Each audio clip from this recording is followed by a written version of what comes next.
Alejandro me pidió que hablara algo sobre la pesquería, el estado actual. Yo soy muy obediente, así que les traigo alguna información.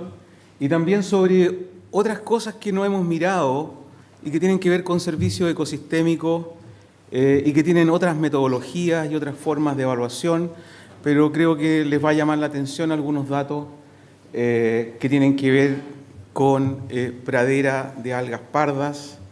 Yo siempre uso un término que tuve que inventar, que son los huirales, y en el fondo lo que vamos a estar hablando es de los huiros, de esos huiros, no del huiro. ¿No? Después, al final de la tarde, a lo mejor.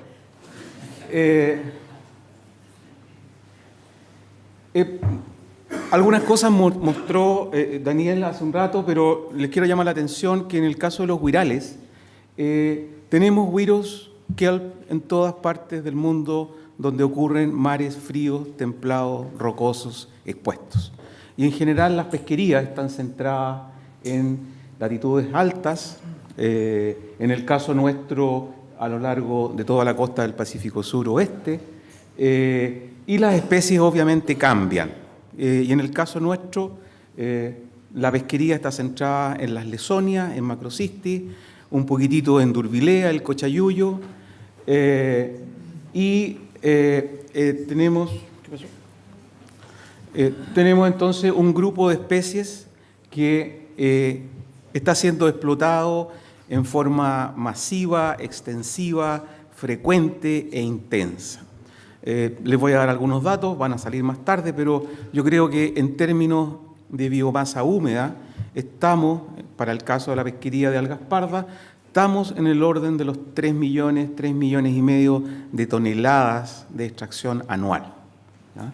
Yo creo que desde el punto de vista de la conservación, desde el punto de vista de la sustentabilidad de la pesquería, lo que nos interesa son ese tipo de información más que cuánta biomasa seca va hacia un proceso industrial, pensando que las algas pardas son organismos bioingenieros, ¿verdad?, que estructuran las comunidades costeras donde ellas ocurren. Las algas, cuando uno dice vamos a hablar de algas, uno piensa en el sudeste asiático, piensa en la historia, piensa en que de ahí viene la utilización, pero solamente les pongo esta línea de tiempo, les quiero llamar la atención de que, fíjense, nosotros estamos aquí en 2016, en el siglo, recién en 1941 aparece la extracción de yodo a partir de algas, en el siglo XVII aparecen cultivos, la historia del nori es 5.500 años antes del presente, el caso de Porfira, ¿verdad? China tiene antecedentes de uso de algas de hace 2.700 años antes del presente, pero nosotros tenemos Monteverde, y Monteverde está aquí, ¿verdad? Y Monteverde tiene que ver con estas excavaciones que muestran que al menos 7 o 9 especies de algas marinas han estado o estuvieron incorporadas en esas poblaciones por lo menos 13.000 años antes de Cristo, ¿verdad? 13.000 años antes, en que hay evidencia de uso de algas, ya sea en medicina o en algo similar, o incorporadas en el consumo, ¿verdad? Por lo tanto, tenemos en Chile probablemente la mayor historia en el uso de algas pardas o de algas en el mundo, ¿verdad? Y eso hace un componente muy importante desde el punto de vista del paradigma del poblamiento americano, ¿verdad? La teoría de Clovis dice que los primeros hombres pasaron por el estrecho de Bering, poblaron América del Norte y de ahí bajaron hacia el sur. La evidencia de Monteverde lo que muestra es que probablemente el poblamiento americano no es tardío, es más temprano y proviene de la Polinesia, ¿ya? Y tiene que ver con estos encuentros que han habido en Puerto Montt, en Monteverde, y que los traigo a colación porque tiene que ver con esta evidencia del uso muy temprano en estos pueblos sudamericanos que ocurrieron hace 30.000, 13.000 años antes del presente. De las pesquerías de algas pardas que vamos a hablar, del que les quiero mostrar algunos antecedentes. Tenemos las lesonias, macrocystis, hoy día reunidas en una sola especie, ¿verdad? Los impactos que ocurren cuando se cosechan, Durvilea y una especie submareal que es Trabeculata. Los biólogos moleculares que les encanta jugar con este tipo de cosas, y los genéticos nos enredan la perdiz constantemente, ¿verdad? Y no hace mucho los trabajos de Tellier, Silvana ha estado incorporando estas cosas, Alejandra González en la Chile, ¿verdad? Se pusieron a jugar con estas cosas de marcadores moleculares y que habíamos estado acostumbrados desde hacía siglos, no siglos, pero toda la vida escribimos las tesis con Lawsonia nigrescens y resulta que Lawsonia nigrescens no está. Y hay un quiebre importante en los 30 grados, afortunadamente justo donde nosotros estamos, esto es Coquimbo, en donde aparecen dos poblaciones de una población, una especie críptica, que estos niños juegan y aparece, hoy día tenemos, Daniel me decía, ¿y nigrescens? No existe. Hoy día tenemos Verteroana de los 30 hacia el Perú y tenemos Spicata, ¿ya? Unos chicos recién me decían, ¿y qué vamos a hacer cuando con esta nueva ley de repoblamiento de algas? ¿Qué vamos a hacer? ¿De dónde vamos a sacar material reproductivo para repoblar con esta nueva ley de subsidio al repoblamiento? Vamos a tener que tener muchísimo cuidado cuando tengamos que repoblar, de dónde vamos a sacar el material reproductivo, ¿verdad? Florence hace una semana atrás me decía que recién está identificando híbridos, porque hasta hace muy poco teníamos evidencia que no había mezcla de estas poblaciones, lo cual es súper raro, ¿verdad? ¿Cómo el quiebre es tan pronunciado entre dos poblaciones que ocurren casi en un continuo? Pero bueno, esta es la pesquería de algas, estos son los desembarques de algas pardas, perdón. Este es el desembarque de algas pardas en Chile durante los últimos 30 años, ¿verdad? Esto es la pesquería total, incorporando todas las algas. Sin embargo, sabemos hoy día que el 75%, más o menos, 75% de la pesquería es casi exclusivamente el complejo Lawsonia, Verteroana más Spicata, y que hasta el año 2000, Daniel mencionaba que nosotros teníamos muchos antecedentes, en este caso no tenemos mucha historia, ¿verdad? La pesquería de extracción evidente parte el año 2000.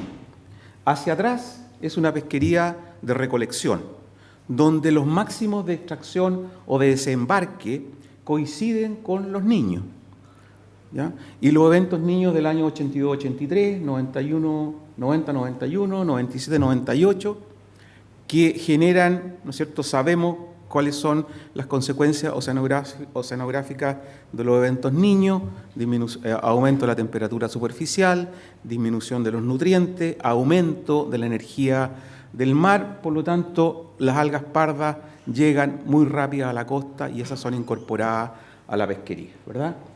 A partir del año 2000, que no hay niños evidentes, fuertes, potentes, la pesquería tiene esa progresión y se explica exclusivamente por las presiones internacionales, por la demanda de biomasa de los mercados asiáticos, ¿verdad? Y esto es lo que nos llamó la atención hace 20 años, ¿verdad?, o más, de cómo podíamos empezar a manejar este impacto o esta mortalidad diferencial inducida por el hombre, dado que no hay cultivos, todavía no hay cultivos, excepto lo de mayor tamaño que ha hecho Alejandro acá en el sur con respecto a macrocystis. Pero para Lawsonia, nada, todo proviene de poblaciones naturales. Entonces, en este lado de la curva, ¿verdad?, el 75% de la pesquería está centrado exclusivamente en el complejo Lawsonia.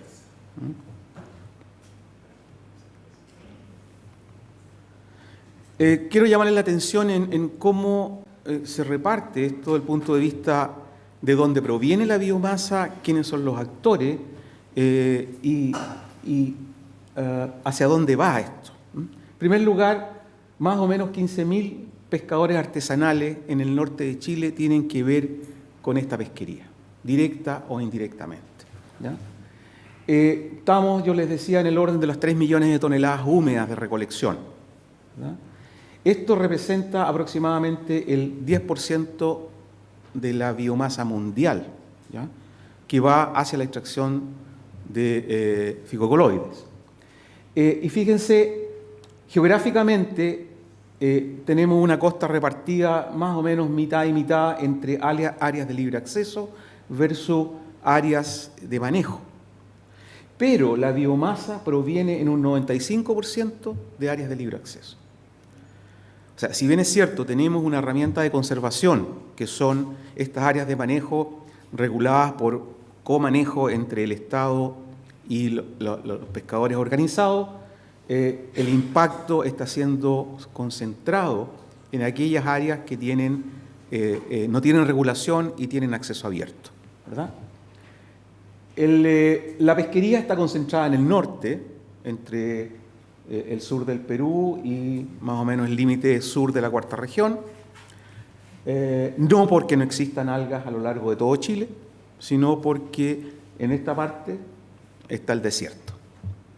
Y eso hace que el mayor costo de la industria, en términos del proceso hacia la extracción de alginato, sea prácticamente gratis, ¿ya? Sin embargo, les llamo la atención, si uno revisa las estadísticas de desembarque durante los últimos 5 o 7 años, aparecen cantidades no menores en la octava y en la 10ª región. El problema es que la pesquería está regulada solamente hasta la cuarta, quinta región, y hacia el sur es una pesquería abierta. No hay ninguna restricción de extracción, ¿ya? Las biomasas que salen de estas regiones son llevadas al norte y muchas veces son declaradas como extraídas en esas regiones. Por lo tanto, también tenemos un problema de el origen de la biomasa y que de alguna manera disfrazan las estadísticas de desembarque.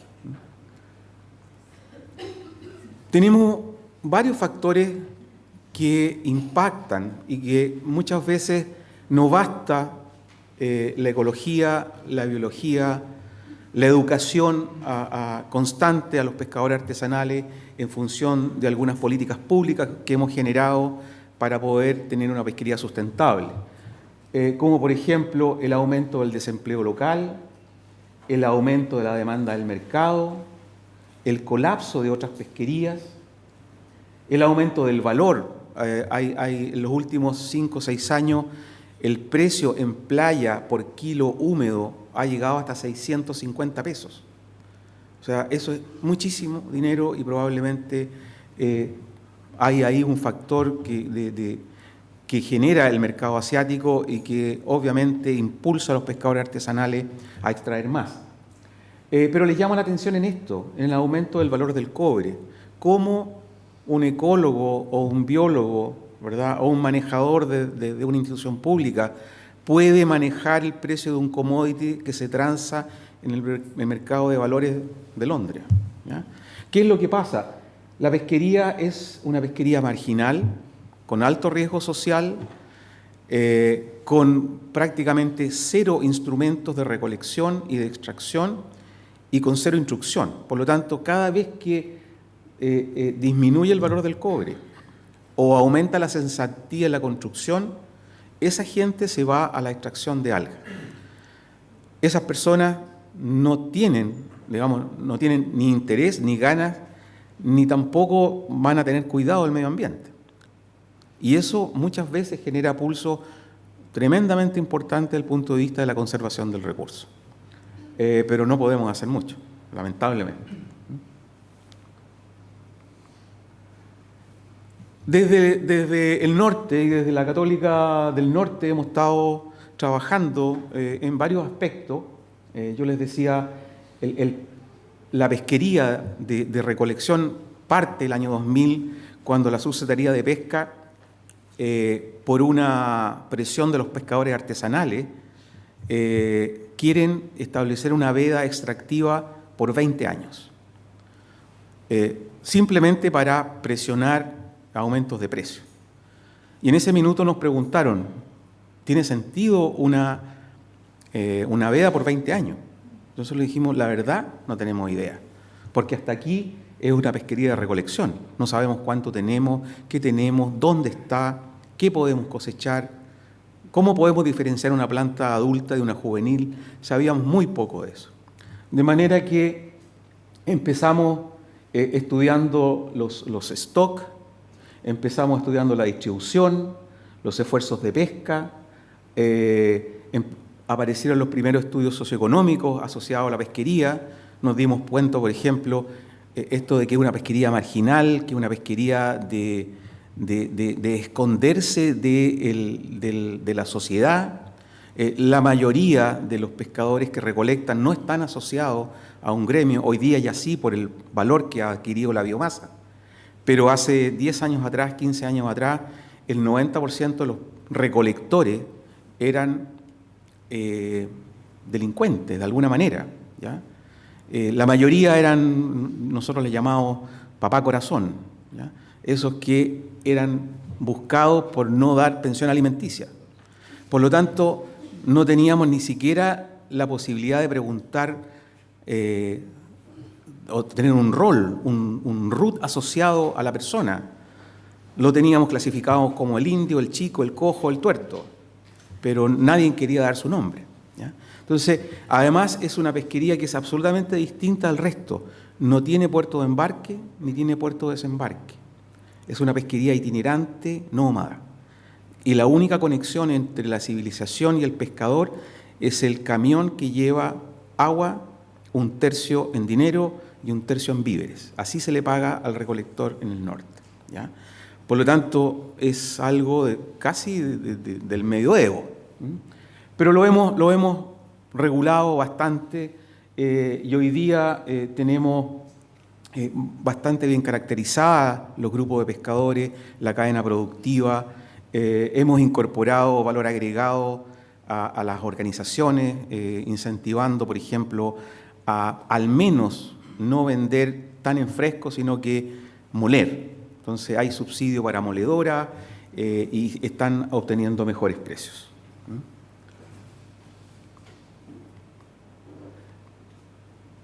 ¿En qué aspecto hemos estado tratando de regular la pesquería? Mirando los aspectos reproductivos en relación a las cosechas, los aspectos morfológicos. Sin duda aquí hay un cambio en la morfología porque cada vez las plantas son más pequeñas. Mientras mayor sea el esfuerzo de recolección, mayor output reproductivo tienen los organismos que van quedando en terreno, ¿verdad? Tenemos que ir siguiendo los aspectos de cuánto tenemos y cuánto podemos cosechar y fundamentalmente desde el punto de vista ecológico, cuál es el efecto de las cosechas en la biodiversidad del ecosistema. Yo les decía al principio, esta planta o estas plantas en general son organismos ingenieros, tienen una gran biodiversidad asociada y más o menos el 70-80% de lo que uno encuentra en el entorno está muy bien representado en los discos de fijación, de tal manera que son muy importantes desde el punto de vista de poder conservar la biodiversidad del ecosistema. ¿Qué es lo que hemos hecho desde el punto de vista del manejo? Después de haber estudiado muchísimas poblaciones, haber estudiado la dinámica de las poblaciones, las velocidades de crecimiento, finalmente nos hemos dado cuenta que estas plantas, especialmente las lesonias, son más animales que plantas. Y que a la diferencia de Gracilaria, que esperamos y sabemos que ponemos 300 gramos y después de un par de meses tenemos 800 gramos, aquí el crecimiento vegetativo es nulo. No importa cómo uno corte la planta no crece, excepto macrocystis, ¿ya? Pero Lesonia no genera nuevos estipes, ¿ya? Por lo tanto, hemos establecido estas regulaciones. Cosechar plantas mayores de 20 centímetros. ¿Por qué? Porque estudios poblacionales nos muestran que las plantas sobre 20 centímetros están reproductivas y por lo menos han dejado una generación en reemplazo. Por lo tanto, las podemos sacar. Estas plantas, como ustedes bien saben, son más ficólogos. Yo siempre digo, yo de algas no sé nada, yo soy zoólogo, pero no tienen marcadores etarios, ¿ya? No tienen carnet de identidad. Por lo tanto, la única decisión que podemos hacer es en función del tamaño del disco basal para las lesonias y que sabemos que podemos diferenciar entre juveniles y adultos. Por lo tanto, si hacemos un muestreo y tenemos un porcentaje importante de plantas sobre 20 centímetros, esa es nuestra biomasa cosechable, ¿ya? Como ya sabemos que no crecen porque la hemos marcado, la hemos cortado por arriba, por abajo, los stipes, todas las formas posibles, ¿sabe qué, señor pescador? Sáquela completa. Porque el 60% del peso de la planta está en el disco, por lo tanto está dejando el 60% de sus ingresos en el terreno. Y eso no va a crecer más. Y también tiene un sentido ecológico porque al sacar la planta completa liberamos espacio primario libre y permitimos la renovación del bosque. Por algunas cosas que hicimos hace mucho tiempo con Bernabé, en que medíamos los espacios óptimos para reclutamiento, nos dimos cuenta que si dejábamos espacios muy grandes entre planta y planta, es decir, si arrasábamos como un bulldozer el intermareal, lo que teníamos después de un tiempo eran fondos cubiertos por algas crustosas calcáreas y llenas de erizos, de lapas o de tégulas. Entonces le decimos a los pescadores, usted es como esas tijeras que tienen los peluqueros que tienen diente por medio, entresaque planta, no deje espacios más grandes que 1,5 metros, una brasa. A los pescadores uno no le dice 1,5 metros, 2 metros, ¿no? Una brasa, ¿ya? Entre una brasa los estipes van latigando el sustrato y van excluyendo a los herbívoros, por lo tanto permiten el reclutamiento. Sabemos, ¿verdad? Ustedes saben mejor que yo, que en general las pardas tienen velocidades de dispersión bajísimas.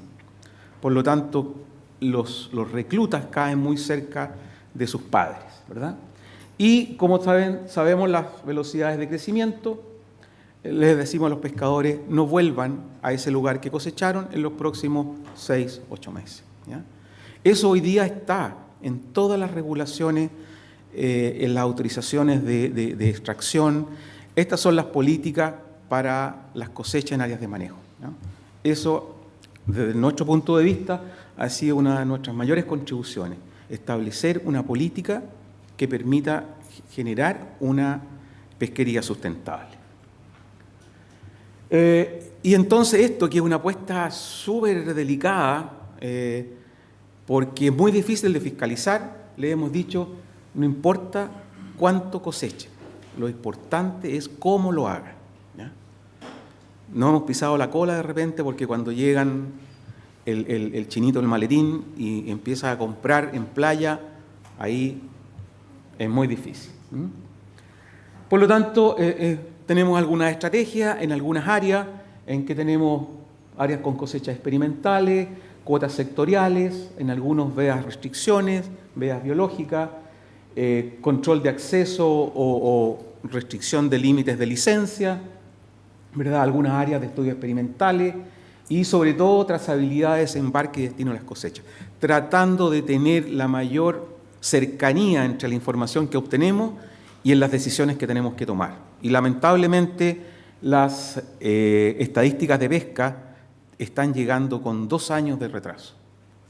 Y ahí, en otra vez que me inviten, yo les voy a contar una herramienta que estamos inventando para tener estadísticas en tiempo real, pero no se las voy a contar hoy día. ¿Qué es lo que estamos viendo cuando tenemos estas diferencias de presiones de extracción en distintos lugares? Esta es la tesis de uno de mis estudiantes que ha estado desarrollando algunas herramientas de decisión para los usuarios directos. Fíjense simplemente por el tamaño de las barras, y estos corresponden a biomasas promedio. Estos son una biomasa promedio en áreas de restricción, parques marinos, 51,3 kilos por metro cuadrado. En áreas de manejo, la mitad, 26,8, y en áreas de libre acceso, 17. ¿Ya? O sea, aquí están los impactos de las cosechas muy bien graficados. ¿Ya? Por lo tanto, tenemos que probablemente cuidar muchísimo más y todos los esfuerzos, de hecho, los subsidios van a estar establecidos para repoblar áreas de libre acceso. Probablemente Sergio Mesa de la Subpesca mañana va a estar informando sobre esta nueva estrategia de repoblamiento y cultivo. Lo que ha estado haciendo Alonso Vega en el laboratorio y a través de su tesis es buscar indicadores pesqueros, ¿verdad?, para monitorear estas praderas que están sometidas a gran explotación. Entonces hay indicadores de desembarque, de captura por unidad de esfuerzo, tallas mínimas legales, pero también hay reglas de decisión. ¿Qué hacer cuando los niveles de biomasa alcanzan ciertos niveles? Eso está publicado, la letra no es muy buena, pero está, si a alguien le interesa, se los he enviado.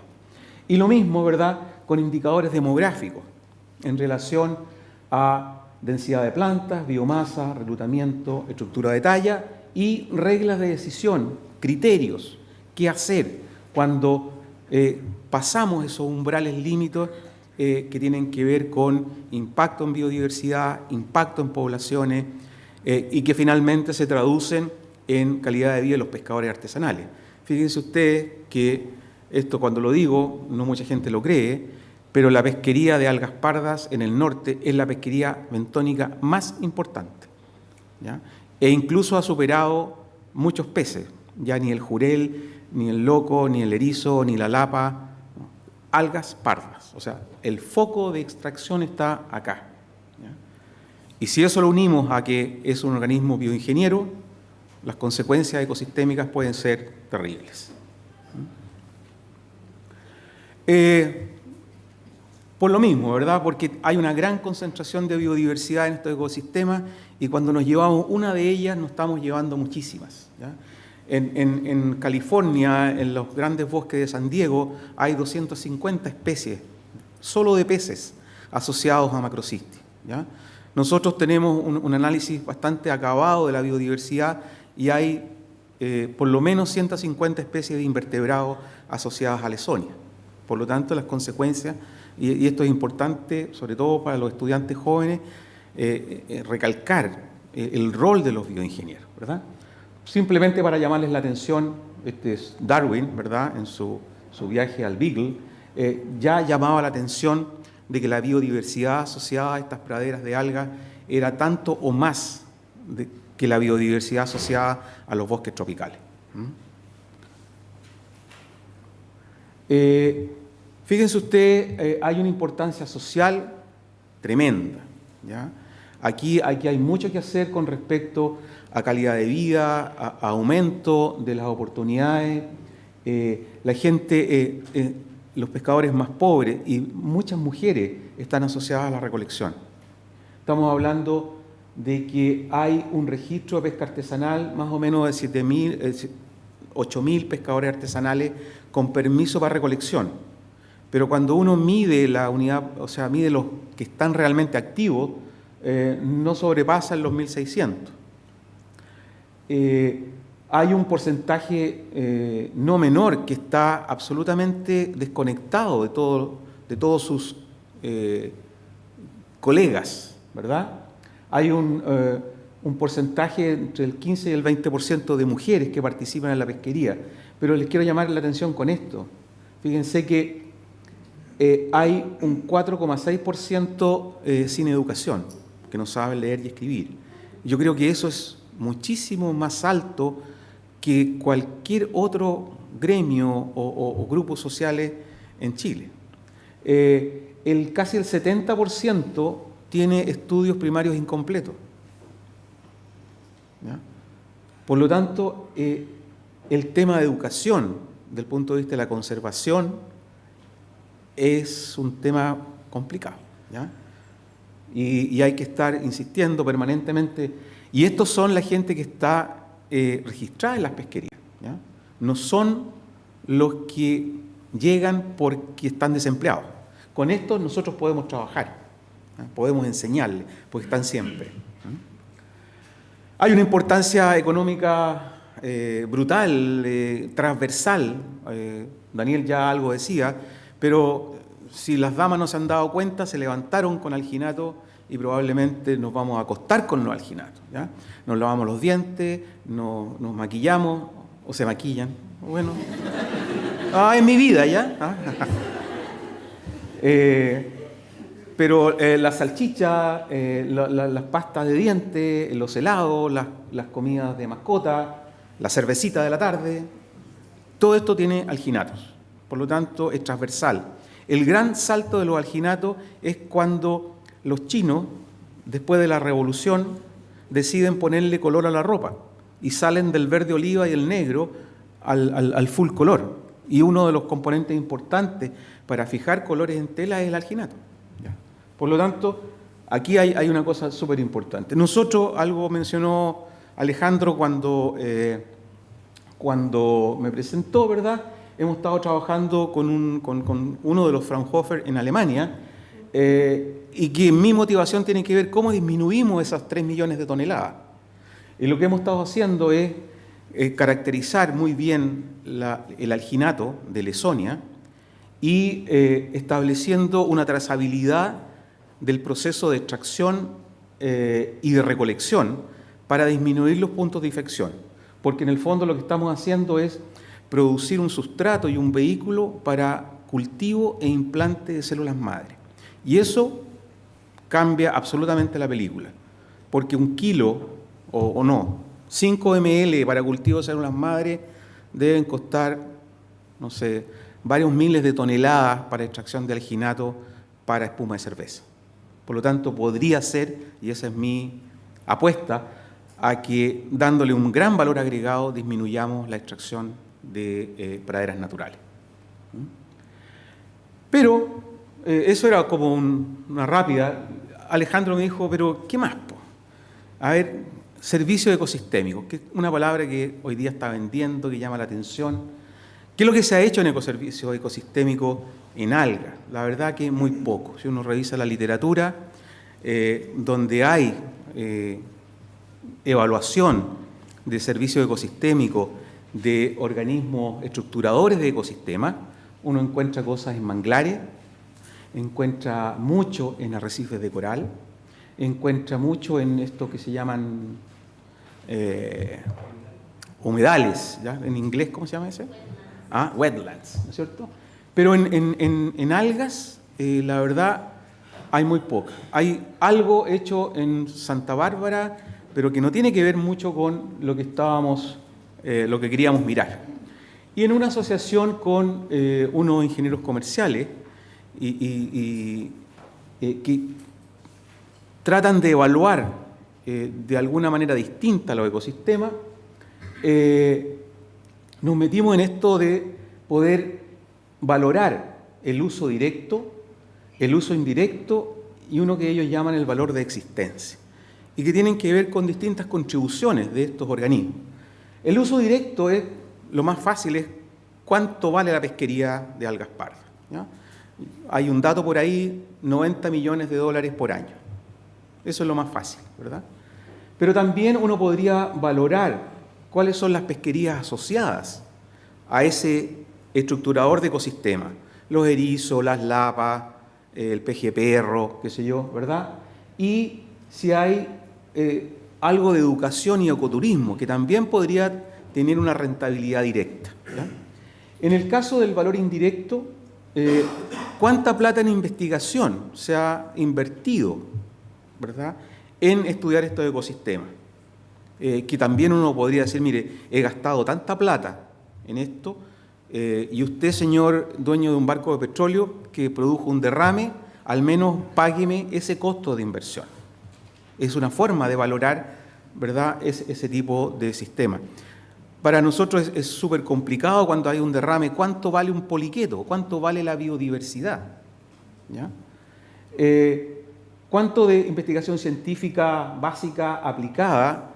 Hoy día, por ejemplo, como uso indirecto, podemos establecer un valor de cuánto es el secuestro de CO2 de este tipo de ecosistemas o de este tipo de poblaciones, ¿verdad?, que son secuestradores de CO2 y productores de oxígeno, ¿verdad? Por lo tanto, podemos valorar cuánto vale un bono de carbono y ver cuál es la extensión que tenemos de nuestras poblaciones y podemos extrapolar y calcular. Y el punto de vista de existencia es cuánto vale la biodiversidad, cuánto vale una provisión genética de los distintos organismos asociados, otras potenciales pesquerías, y si es que existe algún valor cultural, ¿ya?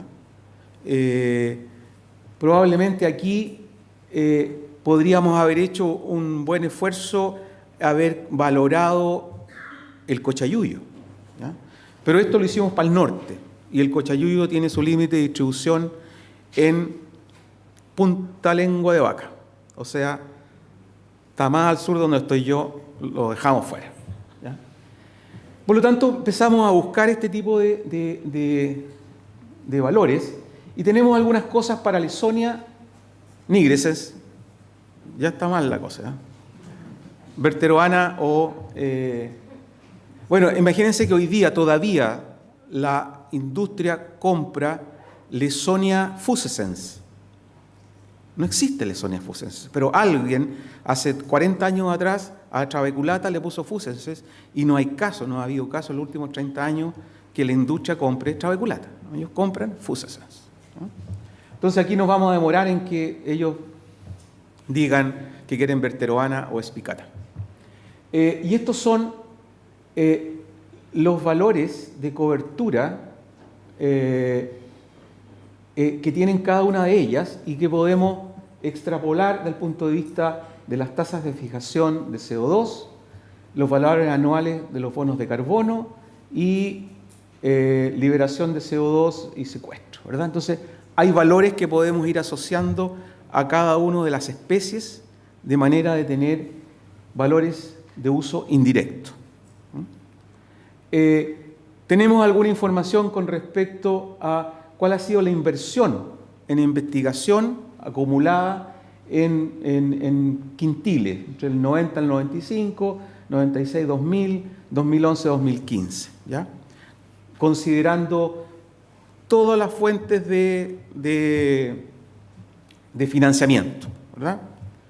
Tenemos algunos valores de existencia. Aquí lo que se pregunta es, ¿cuánto pagaría usted porque esto exista?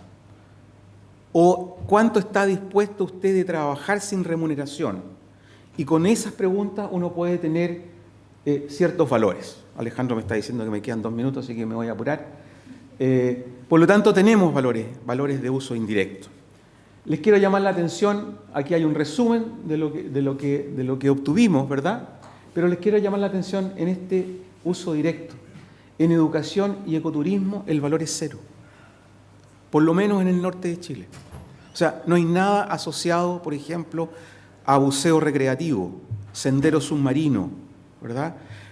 Si uno le pregunta al público que no está asociado a la biología marina, no conoce los huirales, no sabe la importancia. Y por supuesto no está dispuesto ni a trabajar gratis ni a pagar porque eso exista, ¿ya? Probablemente la pregunta es, para que se entienda esto, si a uno le pregunta a Silván que está ahí, ¿cuánto vale la Torre Eiffel? ¿Vale el kilo de fierro? No. O sea, el valor cultural, ¿verdad?, es a lo mejor no valorable, ¿ya? ¿Cuánto vale para nosotros los huirales? 0. ¿Ya? Por lo tanto, y aquí termino, tiene que ver, más que con importancia comercial, tiene que ver con educación, tiene que ver con turismo, tiene que ver con recreación, tiene que ver con acuicultura, que probablemente se va a hablar de esto, tiene que ver con herencia cultural. Muchas gracias.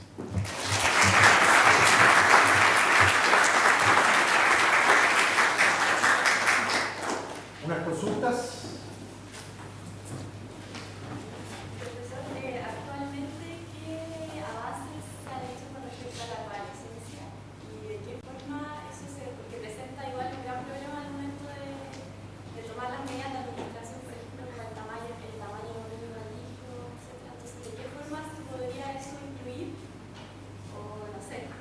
A ver, ya, buena tu pregunta.